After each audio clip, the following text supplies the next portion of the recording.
오늘 은혜 받고자 하는 말씀의 제목은 생각의 결과라는 말씀의 제목으로 하나님 예비하신 은혜를 함께 나누기를 원합니다. 사람이 살아있는 동안에 그 가장 중요하고 필요한 마음가짐은 무엇이라고 생각이 됩니까? 그것은 다름 아닌 평안의 마음, 하나님이 주시는 평강이라고 생각이 되어집니다. 그래서 그런지 우리나라의 인사도 안녕하십니까? 인사입니다. 안녕이라는 말은 평안의 높임말입니다. 그만큼 사람에게 있어서 그 마음에 필요한 것은 이 안녕, 즉 평안, 또 다른 표현은 평강이라고 생각이 되어집니다. 평안은 마음의 상태입니다.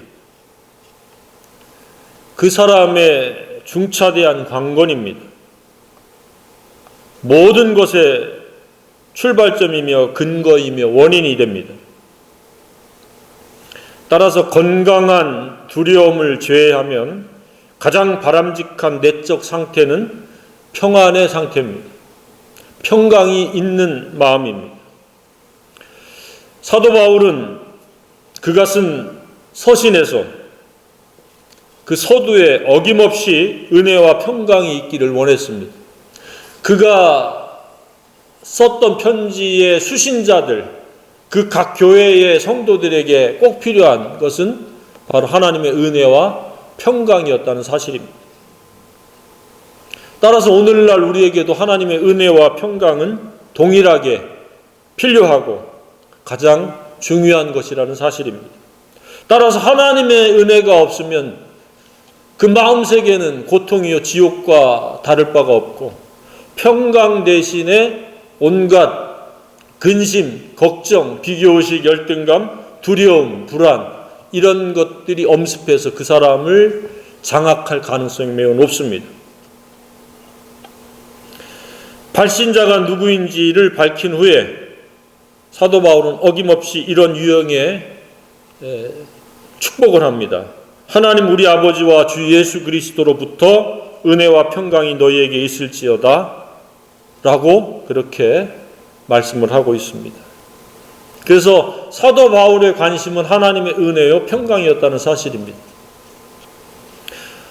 믿는 자에게 있어서 꼭 있어야 될 두 가지는 하나님의 은혜와 평강입니다.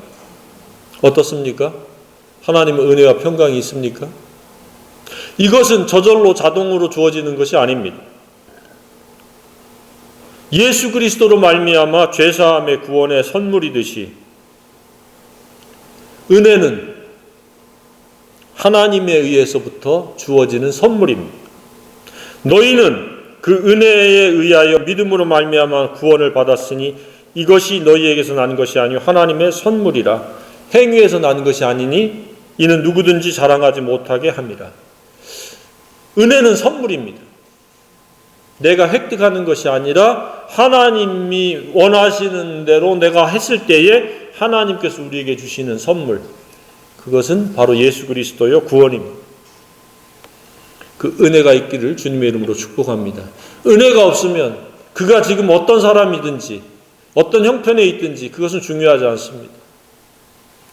그는 은혜 바깥에서 영원한 고통의 형벌을 받기 직전의 사람일 수밖에 없습니다. 그러니까 예수 그리스도께서 마음속의 주인이요 왕이요 구세주로 좌정하시면서 우리가 그분의 인도를 받는 것이 하나님의 주시는 은혜입니다. 내가 스스로 독자적으로 살아가는 것은 은혜 바깥으로 스스로 나아가는 겁니다. 뿐만 아니라 진리가 성령으로 말미암아 성품이 되어지고 그것이 품격을 이룰 때 그것이 하나님의 은혜입니다. 이러한 하나님의 은혜가 있을 때 뒤따라가는 것은 평강입니다. 그러니까 하나님의 은혜가 없으면 평강도 없고 평강을 대신하는 두려움이 엄습한다는 사실입니다. 말을 쉽게 하면 스스로가 주인이 되어서 살아가면 하나님의 은혜는 없고 평안도 없다는 말씀입니다. 따라서 오늘날의 안녕이 아닌 하나님이 주시는 은혜의 평강을 누릴 수 있기를 주님의 이름으로 축복합니다. 오늘날의 안녕은 이게 우한 여부를 묻는 것으로 제한적이고 굳어졌습니다. 안녕하십니까? 그러면 그 마음속에 하나님의 은혜와 평강을 묻는 것이 아니라 뭐 별거 없었느냐, 어떤 사건 사고나 우환이 없었느냐, 몸은 건강하느냐의 정도로 이게 축소되어졌습니다. 그런데 성경에서 말하는 안녕은 하나님의 은혜로 말미암는 평강입니다. 우리는 하나님의 은혜로 말미암는 평강이 있어야 됩니다. 평안의 여부는 여러 가지를 알 수 있는 표식입니다. 평안이 반증한다는 것은 무엇이냐? 첫 번째는 그가 은혜를 받고 있는지의 여부를 드러내는 겁니다. 그래서 마음이 평안하지 못하다, 뭔가 심란하고 혼란스럽고 불안하고 초조하고 두렵다, 그렇다면 그는 지금 하나님의 은혜에서 멀어져 있다는 사실입니다. 그가 어느 장소에 있든지 무엇을 하든지 그것은 중요하지 않습니다. 하나님의 은혜가 없으면 평안은 동시에 같이 멀어집니다. 두 번째는 평안의 여부는 행복 여부를 알 수 있는 바로미터입니다. 예수님이 오신 것은 생명을 얻고 더 풍성히 얻게 하려 하시는 것인데 그 풍성히 얻는 삶 중에서 하나가 평강입니다. 대표적인 게 평강이고 즐거움이고 그것이 의로운 것입니다. 그래서 평안은 그가 지금 예수님이 주시고자 하는 더 풍성히 얻게 하려는 행복에 지금 맛보고 있느냐, 누리고 있느냐, 그렇지 않느냐를 알 수 있는 그러한 근거가 됩니다. 세 번째는 그 사람의 마음의 상태를 알 수 있는 것입니다. 그 사람의 지금 영성의 상태, 됨됨이가 어떠한지를 지금 드러나고 있습니다. 진리를 구하고 찾고 두드리면서 진리와 화합이 되어지게 하고 인격이 되어지게 하고 있느냐, 그렇지 않고 진리를 잠시 밀어내고 스스로 살고 있느냐를 금방 알아차릴 수 있는 것이 마음의 상태입니다. 우울하거나 침울하거나 근심하거나 두려워하거나 불안하거나 초조하거나 비효의식에 빠지고 있다, 그러면 그는 지금 진리로부터 상당히 멀어져 있을 가능성이 높습니다. 그래서 평안의 여부는 진리의 어떠함의 여부를 알 수 있습니다. 네 번째는 하나님의 창조 목적대로, 구원의 목적대로 사는지 여부를 알 수 있습니다. 그가 지금 추구하는, 지향하는 가치관과 인생관이 적절하고 타당한지 그렇지 않은지를 알 수 있다는 이야기입니다. 하나님께서 우리를 창조하신 목적은 하나님과 교제하는 것이요, 이웃을 내 몸과 같이 동일하게 존중하고 사랑하기 위함입니다. 그런데 마음에 평안이 없으면 누군가하고 쓸데없이 경쟁하고 비교하고 있다는 이야기입니다. 그리고 욕심이 이끄는 삶을 살아가면서 불필요한 경쟁, 싸움을 하고 있을 가능성이 매우 높습니다. 따라서 저와 여러분은 한결같이 하나님의 은혜와 평안으로 살아가야 됩니다. 그렇지 않으면 쓸데없는 생각들을 끌어들이게 되고 잘못된 생각에 지배를 받아서 면역력도 떨어지게 되고 삶도 아름다울지 못한 그런 삶을 살아갈 수 있게 된다는 사실입니다. 어떻게 하나님의 은혜와 평안으로 살아갈 수 있습니까? 오늘 본문이 그것을 일깨워주고 있습니다. 뿐만 아니라 그것을 어떻게 가능하게 하는지를 우리가 배울 수 있습니다. 그것은 매우 쉽고 간단한 일입니다. 어떻게 하나님이 제안하고 있습니까? 옛적 길, 선한 길로 가면 마음의 평안을 얻을 수 있다. 이렇게 분명하고 확실하게 말씀을 하고 있습니다. 어떤 길이 옛적 길입니까? 어떤 길이 선한 길입니까? 신약에 와서는 우리가 이해를 돕기 위해서 예수님은 그 길을 좁은 문 좁은 길이라고 말씀하셨습니다. 조금 더 구체적으로 이해를 돕기 위해서 그 길은 바로 십자가의 길이요 진리의 길입니다. 십자가의 길, 진리의 길, 좁은 길이 옛적 길, 선한 길입니다. 어떻게 해야 그 길을 갈 수 있습니까? 내가 가던 길에서 돌이켜야 됩니다. 내가 가던 길을 포기하지 않고 돌아서지 않고는 어떻게 옛적 길을 갈 수 있습니까? 그러니까 내 생각에 의한 잘못된 길을 포기해야 됩니다. 회개해야 됩니다. 그리고 그것과 단절해야 됩니다. 그것과 결별해야 됩니다. 그러면 우리가 옛적 길, 선한 길을 갈 수 있습니다. 쉽게 요약하면 그렇습니다. 겸손에 의해서 회개하고 자기를 부인하고 자기 십자가를 지는 이런 트리플 겸손에 의해서 말씀과 기도로 우리가 좁은 길을 갈 수 있다. 그러면 평강이 따른다. 평강만 따르는 것이 아니라 은혜와 평강이 동시에 따른다는 말씀입니다. 하나님께서는 아무에게나 누구에게나 은혜를 주시지 않습니다. 반드시 겸손한 자에게 은혜를 주신다고 말씀을 하고 있습니다. 겸손은 굽신거리는 것이나 그냥 스스로 낮아지는 것 이상입니다. 말씀드렸듯이 회개하는 게 겸손이요, 자기를 부인하는 것이 겸손이요, 날마다 자기 십자가를 지는 것이요, 말씀과 기도가 아니면 살 수 없다라고 하는 것을 시인하고 고백하고 시행하는 게 겸손입니다. 겸손이 없이는 은혜가 없는 겁니다. 많은 경우에 사람들이 은혜를 받지 못하는 이유가 겸손을 거치지 않고 그냥 은혜를 받으려고 하는 데 있습니다. 겸손하면 은혜를 받을 수 있습니다. 은혜는 평강의 축복이 따릅니다. 그러니까 겸손한 자만이 옛적 길, 선한 길을 갈 수 있고 교만한 자는 갈 수 없다는 이야기입니다. 교만은 패망의 선봉입니다. 항상 어디를 가든지 재앙이 따릅니다. 두려움이 엄습하고 고통이 따르고 슬픔이 따릅니다. 그래서 예수님이 나를 따라오라고 말씀하셨고 자기를 부인하고 날마다 자기 십자가를 지고 좁은 길을 가라고 말씀하신 것입니다. 사람은 교만하기는 매우 쉽고 겸손하기는 어렵습니다. 한두 번 겸손할 수는 있어도 지속적으로 겸손하기는 쉽지 않습니다. 자기를 쳐 복종시켜야 됩니다. 사도 바울은 그렇게 고백했습니다. 나는 날마다 죽노라. 이 말을 바꾸면 나는 날마다 겸손에 힘쓰노라. 나는 겸손으로 시작하노라. 겸손으로 살기 원한다라는 고백과 다를 바가 없습니다.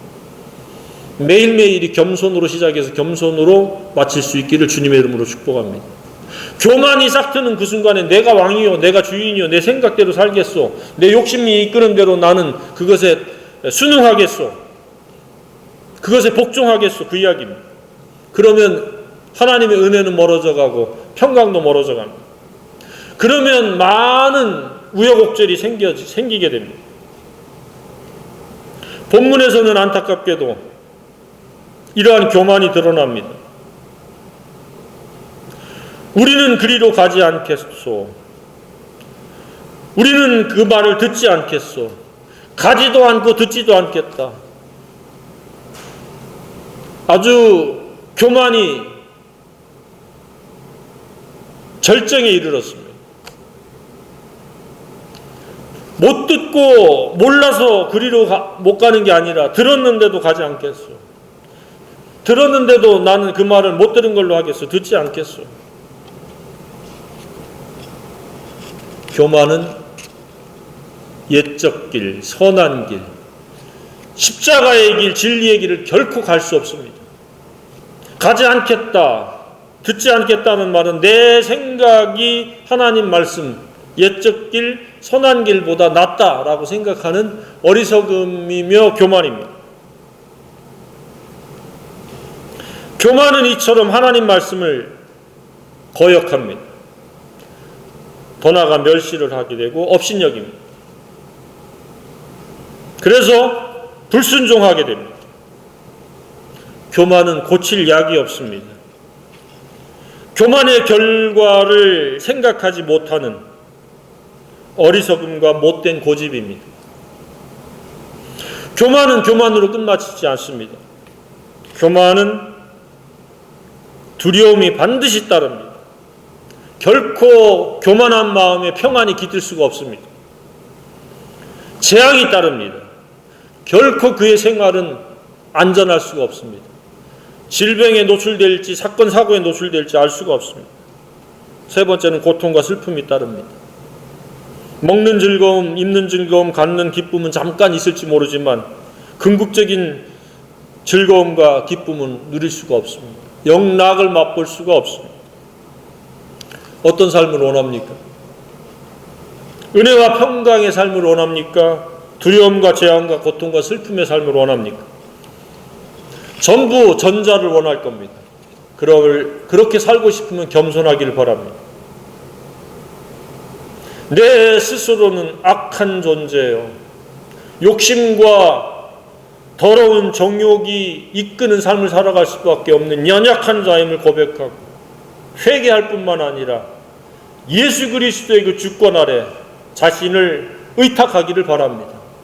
쉬지 않고 기도하면서 주님의 의도대로 진리의 순종대로 살아갈 수 있기를 갈망하며 간구하기를 바랍니다. 그럴 때 하나님의 은혜가 임하고 평강이 생길 줄로 확신합니다. 사람의 삶의 결과는 이처럼 다름 아닌 생각의 결과입니다. 겸손에 의한 진리의 길, 선한 길, 십자가의 길을 생각하면서 가느냐, 자기를 포기한 겸손에 의한 그 길이냐, 아니면 자기 생각을 앞세운 교만에 의한 악한 길을 가는 생각이냐, 그 결과에 따라서 그 사람의 삶의 질이 나뉘어진다는 사실입니다.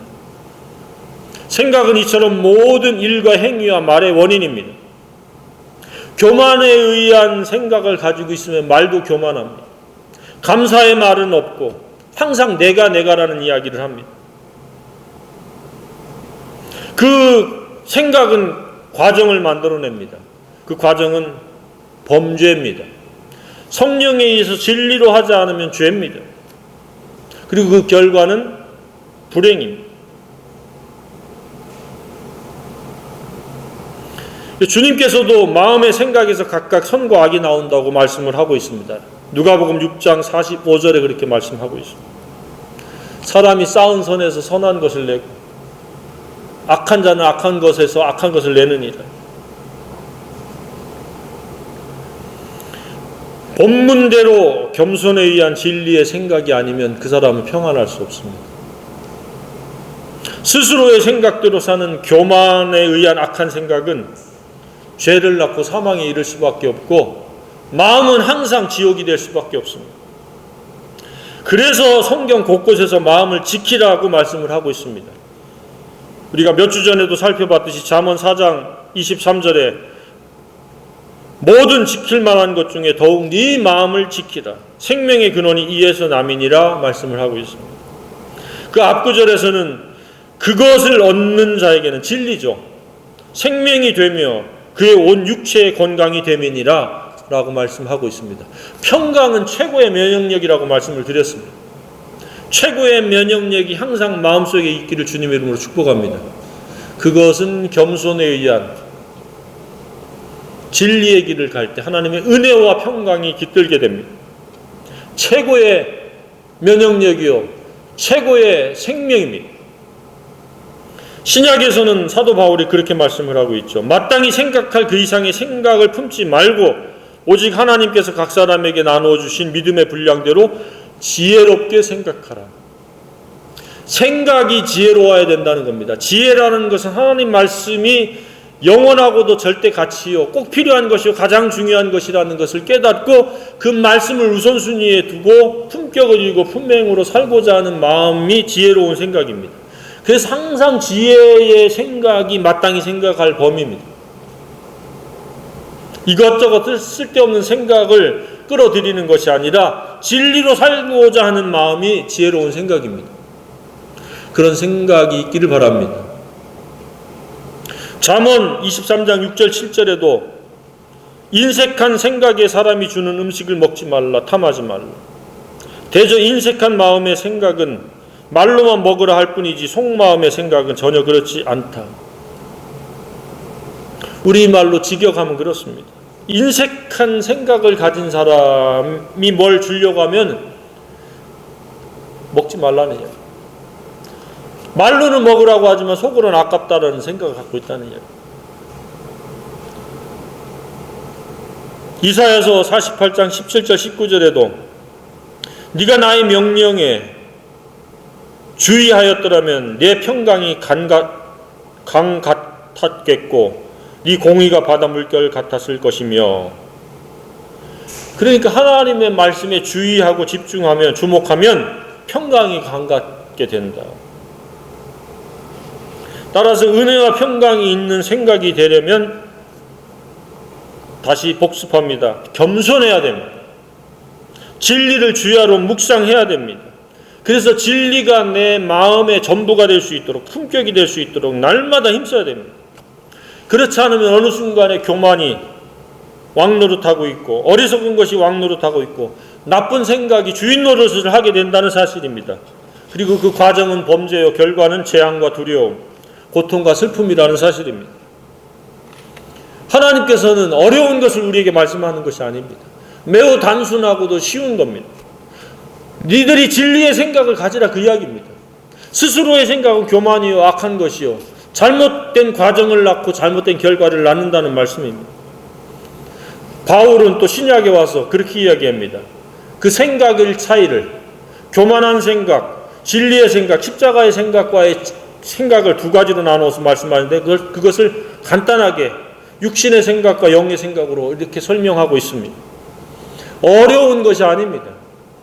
진리의 생각은 영의 생각이요, 스스로의 생각은 육신의 생각으로서 각각 그 결과가 무엇입니까? 육신의 생각은 죄와 사망이요, 영의 생각은 평안이니라.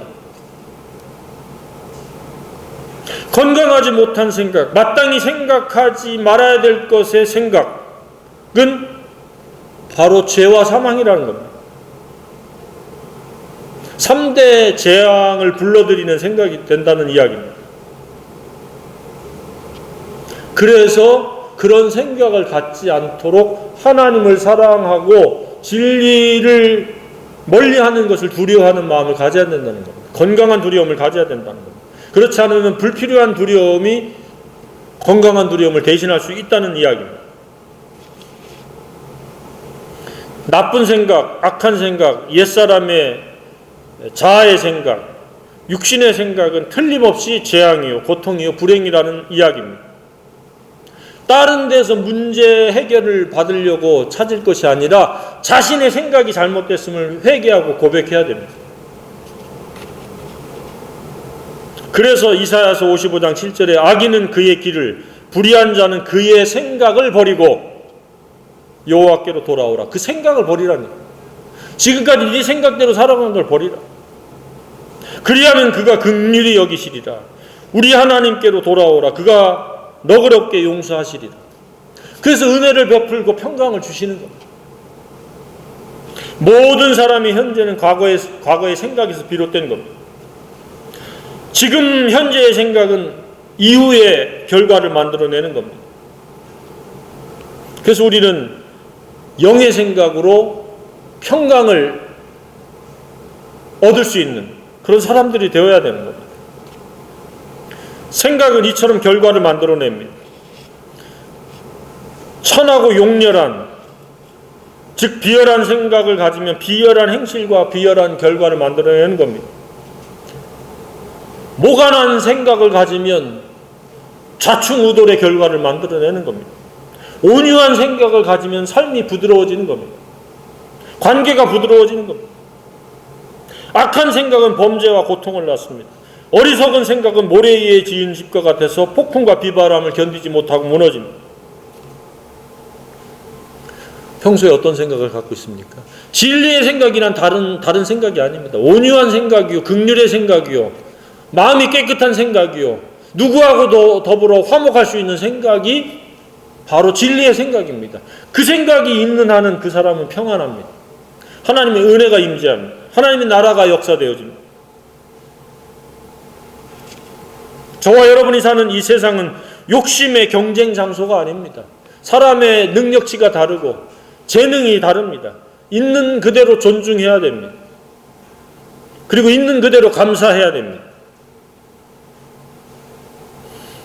예수님을 따르는 제자가 되려고 한다면 그 첫걸음은 이러한 욕심과 정욕을 거부하고 부인하고 그것이 더 이상 왕성하게 활동하지 못하도록 십자가에 못 박은 채로 살아가는 겁니다. 십자가를 지고 가는 겁니다. 이것이 옛적 길, 선한 길입니다. 그럴 때 하나님이 함께 하십니다. 동행해 주십니다. 장애물들을 치워줍니다. 그러나 교만의 생각을 가지고 진리를 멸시하고 업신여기고 그리로 가지 않겠소, 듣지 않겠소 하는 자에게는 장애물을 둔다고 오늘 본문에 말씀하고 있습니다. 장애물을 둘 뿐만 아니라 그들이 그런 생각을 가지고 어떤 예배를 한다든지 어떤 형식의 예배, 순서의 예배, 장소의 예배, 예물의 예배를 드린다고 한들 받지 않겠다. 뿐만 아니라 함께 멸망하게 된다. 최종적인 결과는 멸망이다라고 말씀을 하고 있습니다. 우리는 종교 행위보다 진리의 생각을 가지고 순종해야 됩니다. 이것이 영적 예배예요. 이것이 하나님이 찾으시는 거룩한 산제물의 영적 예배자들입니다. 그런 예배자는 영혼이 건강한 것이고 하나님의 은혜가 머무는 은총이 역사되어지는 대상이 되어지고 범사가 잘 되어지고 온 육체가 건강할 수 있는 비결이 됩니다. 이것이 바울이 이야기하는 영의 생각이라고 말씀하고 있습니다. 육신의 생각은 사망이요 영의 생각은 생명과 평안이니라.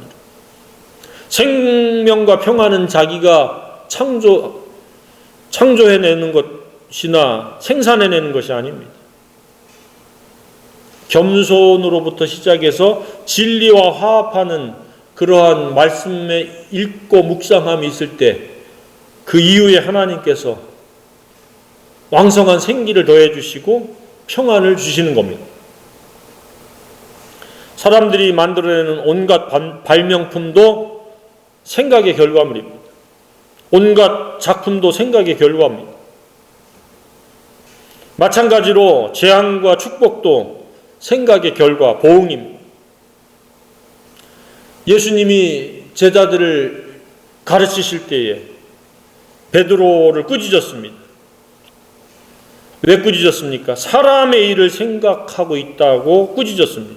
하나님의 일을 생각해야 되는데 베드로는 사람의 일을 생각했습니다. 어떤 생각이냐에 따라서 예수님의 책망의 생각도 될 수 있고 예수님의 그 축복의 생각이 될 수도 있습니다. 예수님을 따르는 자는 자기를 부인하고 자기 십자가를 지고 가기 때문에 사람의 일을 생각하지 않아야 됩니다.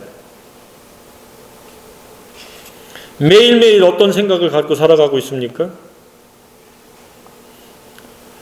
바울의 권면에 귀를 기울이고 그렇게 순종해야 되리라고 믿습니다.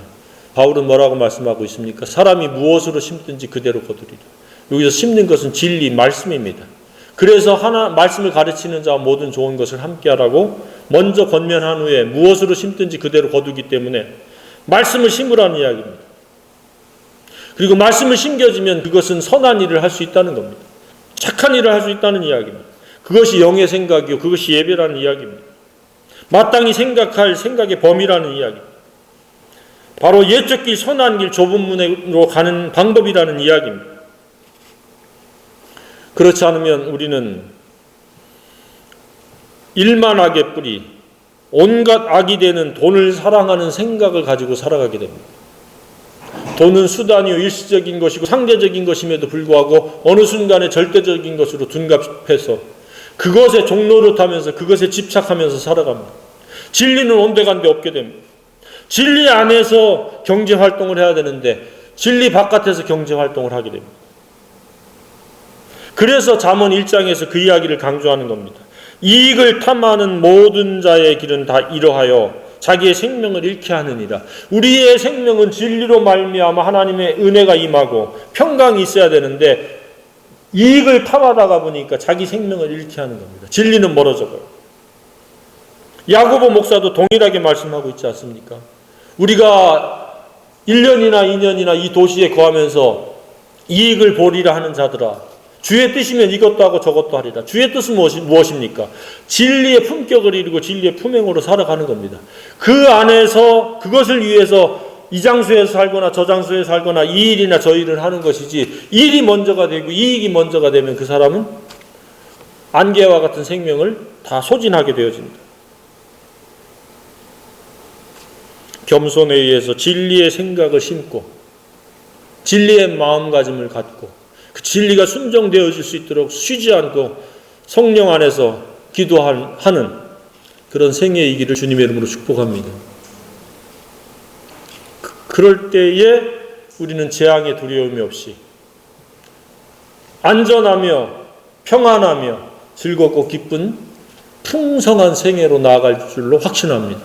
그럴 때 그것이 하나님께서 받으실 생애요, 기뻐하실 대상이요, 은혜 베풀 대상이 되어주는 줄로 믿습니다. 저와 여러분이 그런 생애가 되기를 간절히 소망합니다.